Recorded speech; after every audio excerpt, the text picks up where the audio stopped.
জীবন সূর্য। তুমি আকাশের সূর্যের সঙ্গে জীবন সূর্যের তুলনা করছো। এ যেন এক বাল্য খিল্ল আচরণ। তুমি বোধহয় বিস্মৃত হয়েছ। আকাশের সূর্য যেমন আলো দেয়, তাপ দেয়, নির্দিষ্ট সময়ে উদিত ও অস্তগামী হয়, কিন্তু জীবন সূর্য চিরজাগ্রত, চিরজীবন্ত, চির তেজস্বী। সূর্য, চন্দ্র, পৃথিবী, সমস্ত বিশ্ব ব্রহ্মাণ্ড, প্রত্যেক আলো, প্রত্যেক গতি, প্রত্যেক ছায়া সবই তার অনন্ত শক্তির প্রকাশ। তার আলো চিরদিন সমান। বাল্য হোক, কৈশোর হোক, যৌবন হোক, মধ্য বয়স হোক বা বার্ধক্য, তার দীপ্তি অম্লান, অবিচল, অক্ষয়, অনাদি, অনন্ত। এখন তুমি বলো, মধ্যাহ্নে তেজশ্রী বেশি। আমি বলি, তার প্রতিটি মুহূর্তই মধ্যাহ্ন, প্রতিটি চিত্রই সম্পূর্ণ, কারণ তিনি রূপে নয়, স্বরূপে আছেন।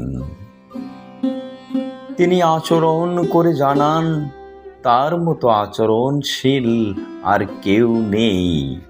তিনি আচার্য। তিনি আমাদের জীবনের একমাত্র আদর্শ। তিনি চিরজাগ্রত, চিরজীবন্ত, চির তেজস্বী। পুরুষোত্তম পরমেশ্বরের সাকার নরবিগ্রহ। তিনি জন্ম নেননি, তিনি আবির্ভূত হয়েছেন। তিনি ব্রহ্মা রূপে সৃষ্টি, বিষ্ণু রূপে পালন, রুদ্র রূপে সংহার করেন। আবার নিজ সৃষ্টি রক্ষার্থে যুগে যুগে ভিন্ন ভিন্ন রূপে অবতীর্ণ হন। এই কলিযুগে পরম দয়া পরবশ হয়ে ইষ্ট প্রতীকে পুরুষোত্তম স্বরূপে শ্রী শ্রী ঠাকুর অনুকূল চন্দ্র রূপে আবির্ভূত হয়েছেন। যৌবনে এক নিশীতে লিপিবদ্ধ করেছিলেন সত্যানুসরণ, যা বর্তমান যুগের গীতা সদৃশ। মধ্য বয়সে ও বৃদ্ধাবস্থায় তার শ্রীমুখ থেকে নির্গত হয়েছে শত সহস্র অমীয় বাণী। একই রকম তেজ, একই রকম জ্যোতি, যে বয়সেই থাকুন না কেন, তিনি অভ্রান্ত, অক্ষয়। এই কারণে যে কোনো বয়সের প্রতিকৃতি উপাসনার বেদিতে বসানো যায়। তার প্রতিটি প্রতিকৃতি তারই সত্তার প্রকাশ।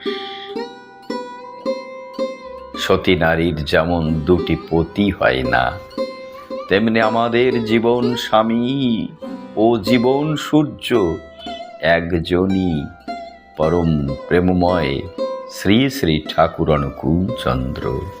তিনি ইষ্ট, তিনি গুরু, তিনি যুগাগত পরমাচার্য। তিনি পুরুষোত্তম।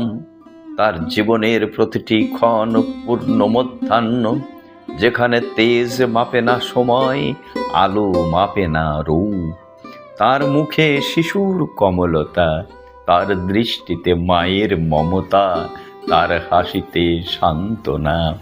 মহাকালের জ্যোতি, নীরব শক্তি, অনন্ত জাগরণের আহ্বান।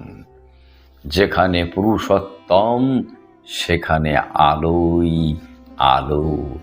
যেখানে তার দৃষ্টি, সেখানে তুলনা বৃথা। সূর্যের তেজ এক সময় নিঃশেষ হতেই পারে, কিন্তু তার তেজ চিরন্তন, যা যুগে যুগে ভক্ত সাধকদের শক্তি মণ্ডিত করে। পুরুষোত্তম কখনো অধিক বা অল্প হন না। তিনি যেমন ছিলেন বাল্যে, তেমনই বার্ধক্যে, চির তেজস্বী, চিরজাগ্রত, চিরজীবন্ত, মুখ নয়, সত্তাই মধ্যাহ্ন। শ্রী শুভম নস্কর, 17/10/2025, শুক্রবার। অক্ষর বিন্যাস শ্রী মনোজিৎ ঘোষ। জয়গুরু, সবাইকে জয়গুরু।